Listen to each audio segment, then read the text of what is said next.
Hi again, everybody. It's Kevin Canessa coming to you from the newsroom of The Observer and TheObserver.com on this, the 15th day of October in the year 2024. Sure hope you're enjoying your Tuesdays no matter where it is you are in the country. And of course, here in the Northeast, it is chilly. If you woke up this morning early, it was in the 40s. Wow, was it chilly today. So, no matter where you are, hope you're enjoying the weather, even though it's chilly here in the Northeast. And as you do each and every Tuesday, welcome me into your home so that I can bring you this week's news. And before we get to the week's newspaper, I want to start off discussing a little bit about something that happened last week at the Kearney Town Council meeting. There were a lot of different things that happened during the course of the meeting, but I'm going to start off and break it down to one particular issue that was talked about, and that is that Ed McEwen, who is the acting president of the FMBA Local 18, got up to the microphone and he spoke about what was going on in the town in relation to the fire department. He started off talking about the Juan Barroso situation, which we'll get to later, but then he also discussed about how morale among the firefighters is in the tanks. So rather than explain it to you, I have cut the video from the meeting last Tuesday, 1 week ago today, and I will show it to you, and then we'll talk about it on the other side. So without any further ado, here is Ed McEwen speaking to the Kearney Town Council last week about the morale of the fire department that is in part caused by what's going on with Juan Barroso. Take a look.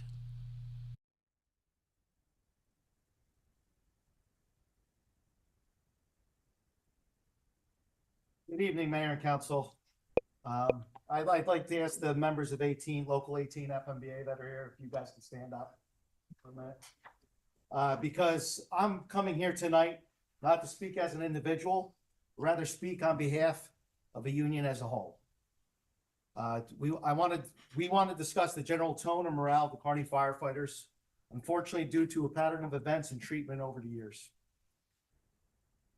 It's hard not to start with the most obvious situation. That's the current situation, suspension of Juan Barroso. Not only is Juan a dear friend to us all, a great coworker, Juan was also a union leader, regardless of what position he ever held. He always had the best interest for the department and community. Juan was simply a flame of positivity. Unfortunately, that flame was extinguished. I'm not going to go into great detail about the charges and proposed punishments. We know well too much about that. We unfortunately have to address a public criticism. We saw on Facebook some interactions a while ago when this first happened. Mayor Doyle, you commented a lot with the community, and there was one comment that's been shared with me many times, was about the silence of the members of the fire department FMBA. And we want to make it very clear that that silence did not equate to not having support for Juan. That silence was us taking legal advice and public relations advice from professionals. And we were hoping that this matter would be settled and resolved before going to a hearing. We know by going public with things like that, situations and parties often tend to dig in and not work to get resolved, and it's harder to come to a compromise. What bothers us most, though, as a membership, isn't necessarily that this is happening to Juan Barroso, a firefighter with a laundry list of good deeds, which we all know about. This is an 18-year employee with no disciplinary record, and our first course of action was to skip progressive discipline and immediately jump to termination. What message does that relay to other employees in this town? How many people are walking on eggshells now? Because I can tell you, in the fire department, we are. This simply has created an unhealthy environment to work in.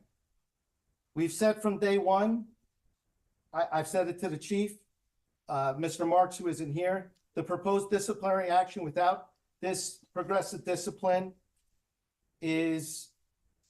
doesn't sit well with any of us, and we can't stand for it.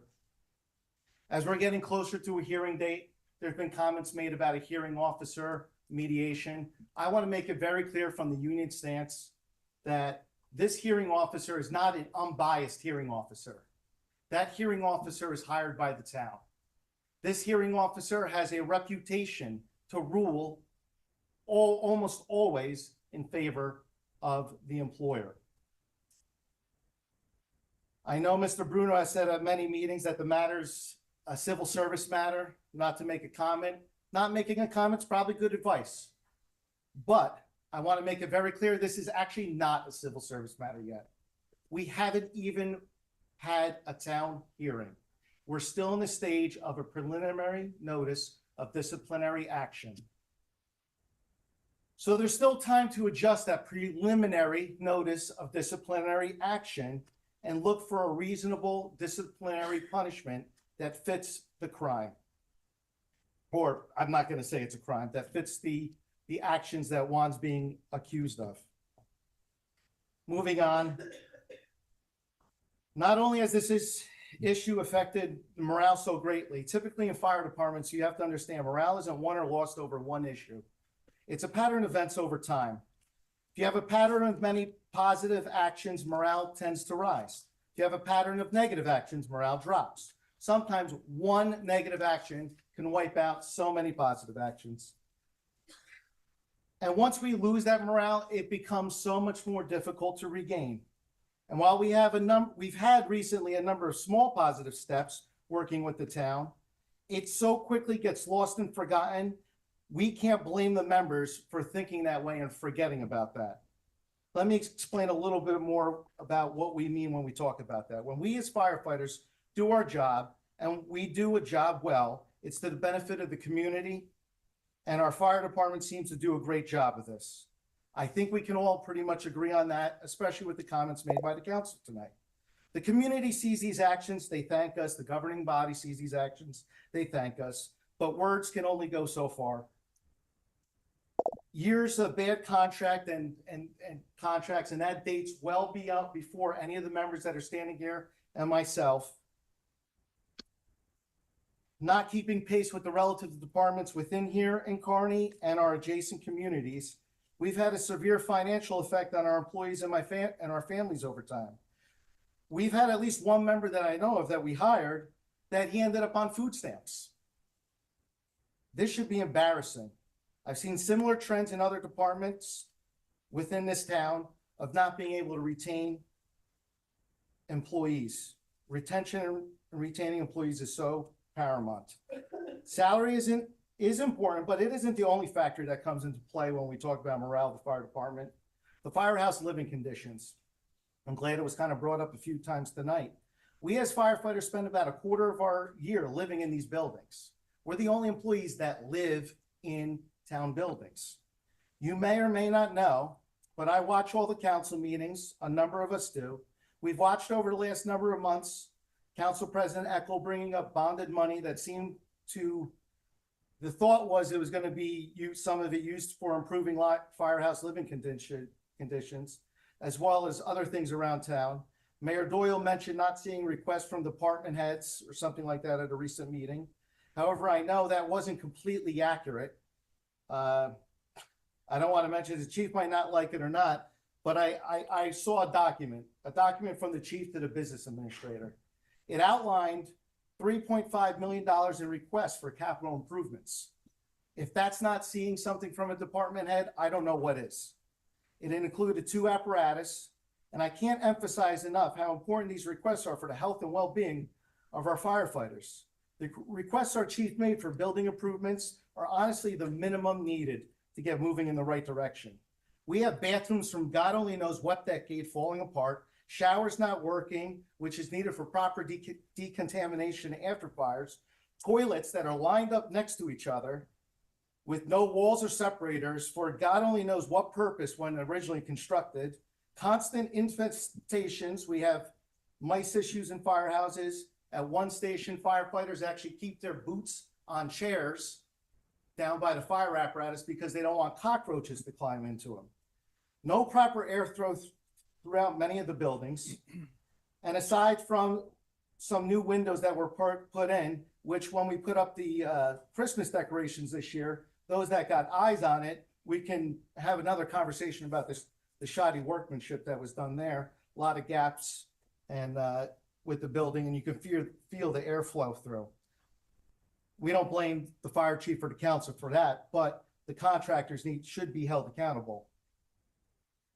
Town keeps putting in residential grade equipment in our kitchens, which needs to be replaced so fast that I seem to believe it's definitely wasting taxpayer money over a measurable amount of time. In fact, our members got so tired of waiting for the town to upgrade some of the rooms that they went out, bought new flooring for 2 rooms, installed the flooring on their own, painted and did other minor upgrades, all on our dime with no expectation for reimbursement from the town. It's because our members do care about the buildings they live in, and we do our best to make it as good as possible for ourselves. A few years ago, they also replaced cabinets and countertops in that same station that I'm referring to. That's Station 2 up on Kearney Ave. Our members put a lot of time, effort, personal money into maintaining our own buildings. We really need the town to step up and meet us instead of just the thanking us and talking and the talk for all the good works that we do. Please take the extra effort to show us as a whole governing body that you're here for us. It's not just up to the fire committee, it's up to the entire mayor and council. You guys are responsible for public safety. Any of us would be happy to take anyone around to show you exactly what we're talking about. We know Councilwoman Eckel has come through quickly a few times to look at some of the things, and we would like more of you to come down and have a dialogue with our firefighters. Sit down, have a cup of coffee in the station. We're happy to have you. We want to show you the things that we need to make our jobs better to help the community. I was so very happy to see in that request a new request for a new ladder truck, which we so desperately need, a second one. Our old second ladder is always breaking down, and I could only imagine the amount of dollars spent in repairs probably would be half the cost of a new one. Not only to mention, it's difficult at times to navigate around time with our overflow parking situation, especially in the southern part of town, that we can't get down certain streets. We can't actually turn on the streets at certain points of the day with the large tower ladders. Thank you, We Mr. need an McCune. appropriate fund for that. Your time is up. Okay.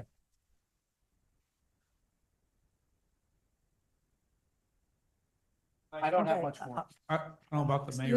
Excuse me. You want to have a comment?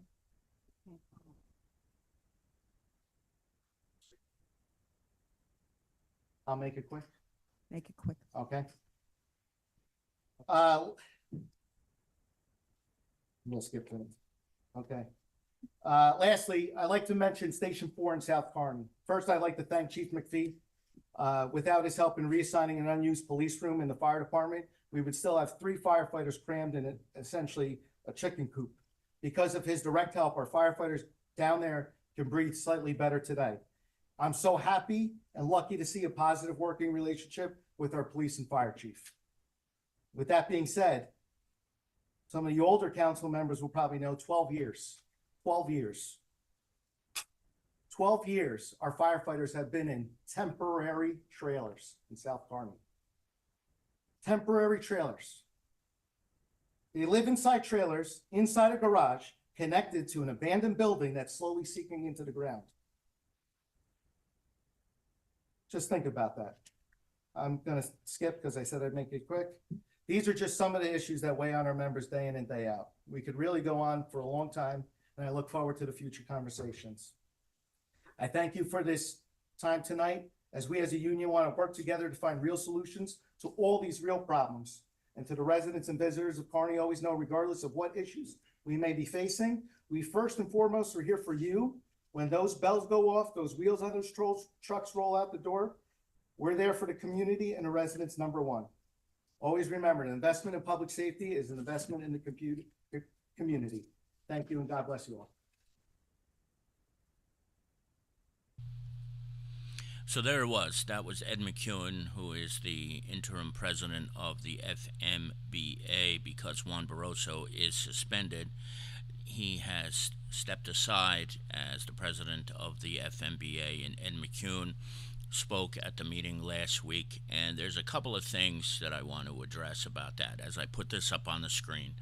As a reminder to the council and the mayor that Juan Barroso, who has been the longtime chief fire inspector, has been suspended for 7+ months now. Do the simple math, it's over 210 days.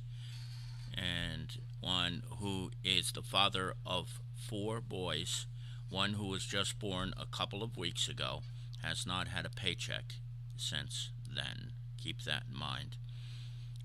But the discussion about morale that Ed McEwen brought to the table, and I would give him a standing ovation if I had the opportunity to do it right now in the proper setting, because I think his speech was magnificent.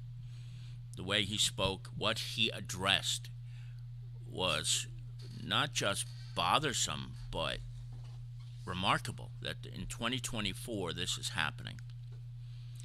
But I want to address the first thing that he discussed, and that was about the morale of the fire department. Now, I don't have any inner knowledge or inner workings of the Kearney Fire Department at all, so I will not speak about this as an expert of any kind. But what I will do is speak about the issue of morale.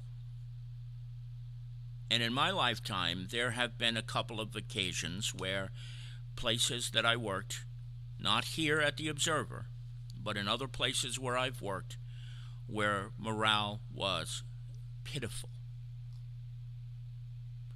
And I will say this. Those instances where, in my experience, morale was low, always had a common thread. Always had a common thread. And you know what that common thread was? The very top of the organizational structure. And that means that in certain instances, it could have been a school principal, it could have been a company CEO, it could have been ownership. And again, I want this to be clear. I'm not speaking of now. I'm talking about previous positions that I've held in my career where morale was low, that it was always a matter of a breakdown from above, as Tony Azzardo would always say. Tony Azzardo, my Jesuit friend who left us last year. The morale would be low when the leaders of the company or the organization or the school, the leadership was ineffective and weak.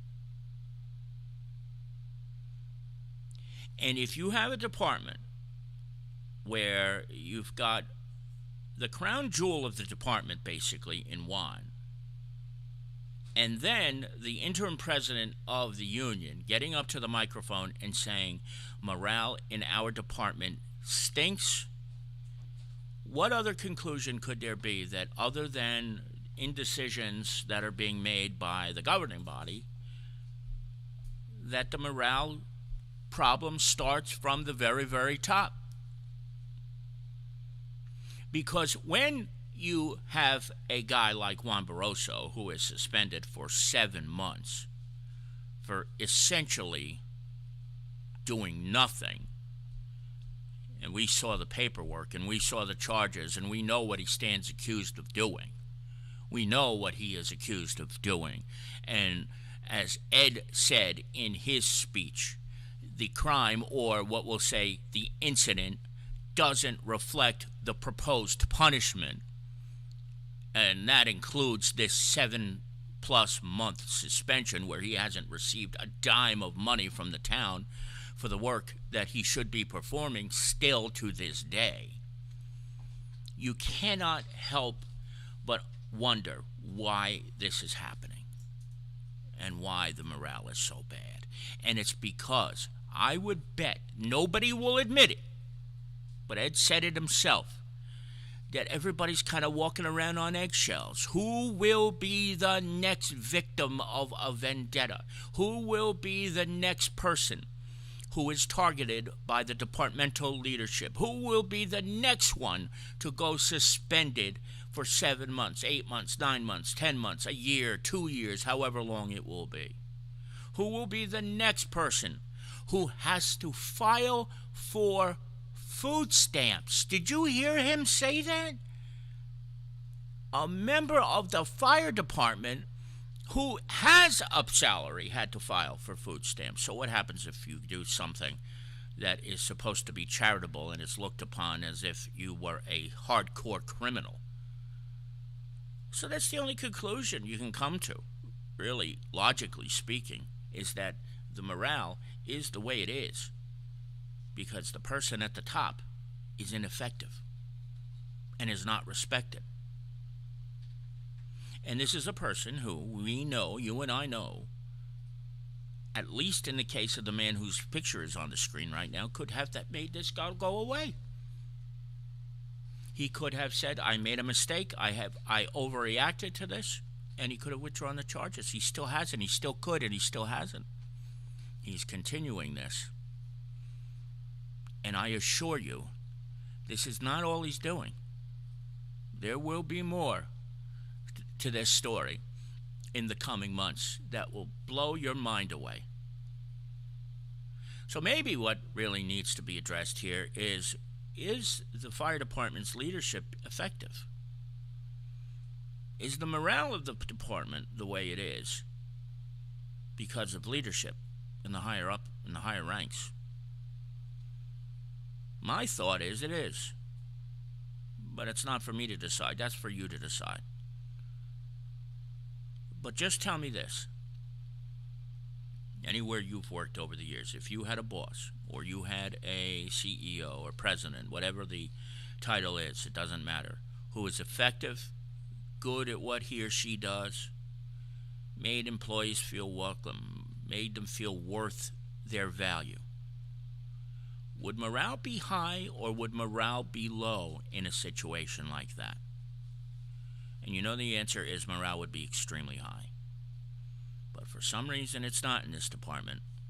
There has to be a culprit, and there's only one logical conclusion that can be made in this case, and that it starts from the very, very top. And perhaps that's where the mistake is being made here, that nobody's recognizing that. But it's time somebody does.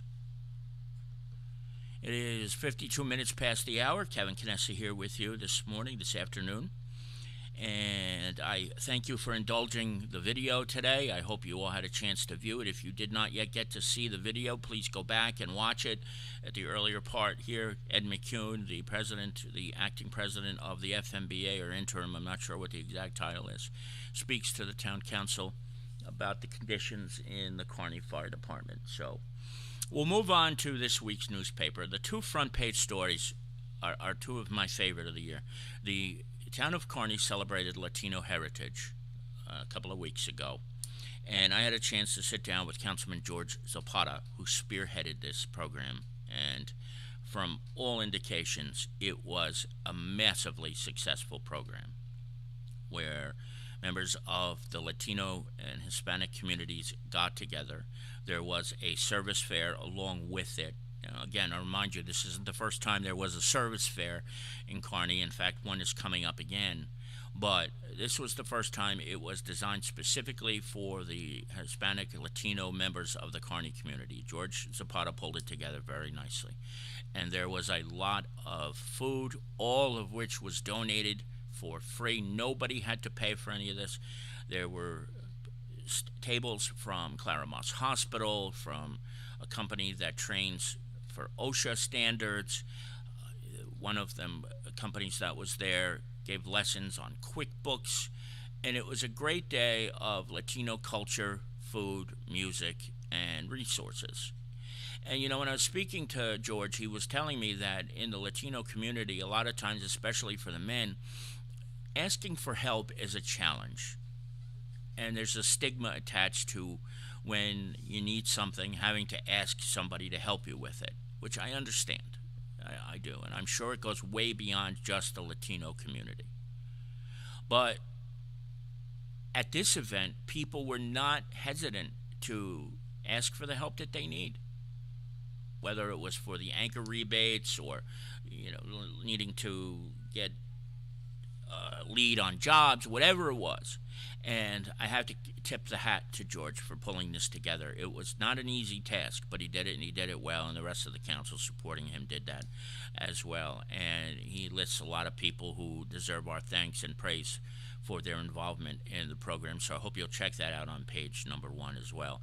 And the other front page story happened last week also, and that was this beautiful sign that you see here. There are others like it in Kearney, but John O'Connor, who is on the KMUA, saw the one at this location when you're coming off the Rutgers Street Bridge from Belleville into Kearney and said, that thing is kind of dingy. Let's do something about this. So he came up with the idea of contacting the Cali family, and they contacted the Cali family. They donated the sign, which is just gorgeous, and it stands there now. And the people that you see in the picture here are members of the Cali family, including John III and Yvonne Cali. And there was a beautiful dedication last week. And when you drive into Kearney now, you'll see it all the time. And always remember that it was because of the Cali. And a lot of it was done in memory of John Jr., who left us a few years ago at an all too young age. And, when you think about what the Cali family does for Kearney, and not just Kearney, but for all of West Hudson, it's just remarkable. It's just remarkable. And I really want to give a good shout out to, and I hate that word, I'm sorry, praise to John O'Connor for the work that he put into getting this done. It was not easy, and it's finally completed, but this was a great idea. It makes the entranceway to Kearney look significantly better, and we cannot stop without thanking the Cali family for their donation of the beautiful sign as well.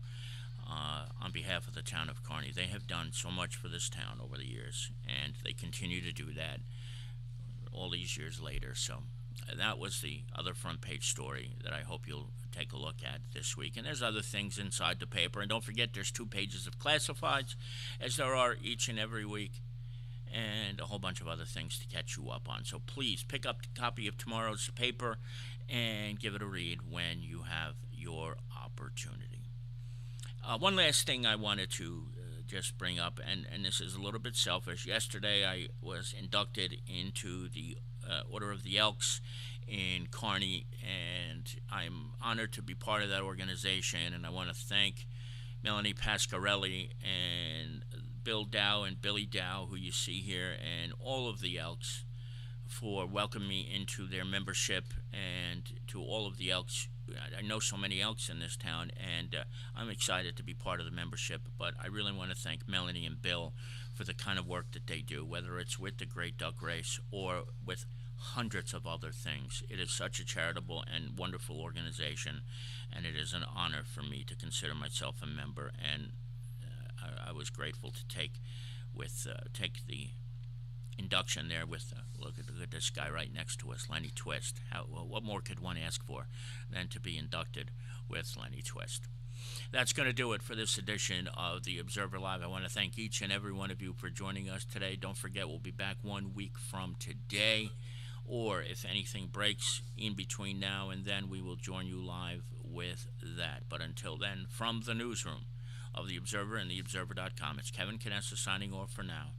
And we hope to see you back here again very, very soon. Enjoy the rest of your Tuesday, everybody, and we'll see you later. Bye, Melanie. Bye, Carol. Bye, Lori and Bernadette Antonelli. And I don't think I missed anybody else, but if I did, I'm sorry. Oh, and Mayor Dan Pronti's supposed to be watching, too. So, Mayor Pronti, good to see you as well. Take care, everybody. Thank you, Bernadette. Please give our love to Tommy, too, and to you. Bye.